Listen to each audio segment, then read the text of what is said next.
Big breaking, জনস্বার্থ মামলায় ফাঁস হতে চলেছে মমতার 204 কোটির দুর্নীতি। দীঘার জগন্নাথ ধাম সংস্কৃতি কেন্দ্র ঘিরে তীব্র আলোড়ন। কলকাতা হাইকোর্ট তলব করল রাজ্য ও হিডকোর হলফনামা। হ্যাঁ, ঠিকই শুনেছেন, বাংলার বুকে আবারও এক মেগা স্ক্যাম। দীঘা মন্দির কেলেঙ্কারিতে রাজ্য সরকারের গলা পর্যন্ত ডুবে দুর্নীতিতে।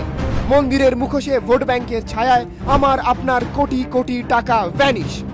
আর এই কেলেঙ্কারির মহোৎসবের পরিচালককে ওয়েস্ট বেঙ্গল হিডকো ও তাদের রাজনৈতিক গডমাদার মাননীয়া মমতা ব্যানার্জি।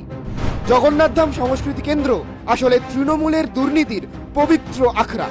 হিডকো প্রথমে বলেছিল প্রজেক্ট খরচ 143 কোটি টাকা, কিন্তু শেষ বিলে দেখা গেল 204.89 কোটি, অর্থাৎ 61.87 কোটি টাকা বেশি। এই 61 কোটি দুর্নীতির গন্ধ আজ হাইকোর্ট পর্যন্ত পৌঁছে গিয়েছে।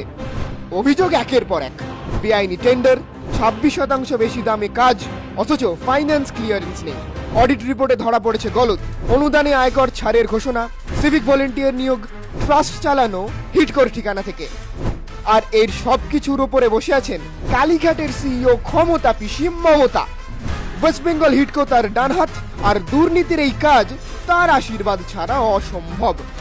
তাই মহামান্য বিচারপতি স্পষ্ট বার্তা, আগে হলফনামা জমা দিন, তারপর আদালত সিদ্ধান্ত নেবে।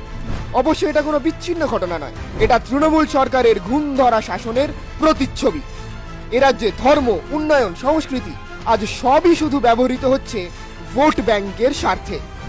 তাই এই সরকারকে আর সময় দেওয়া মানে বাংলার ভবিষ্যৎ ধ্বংস করা। এবার বাংলার চুপ করে বসে থাকবে না, প্রস্তুত হন মমতা, জবাব এবার দিতেই হবে। মমতার প্রতিবাদ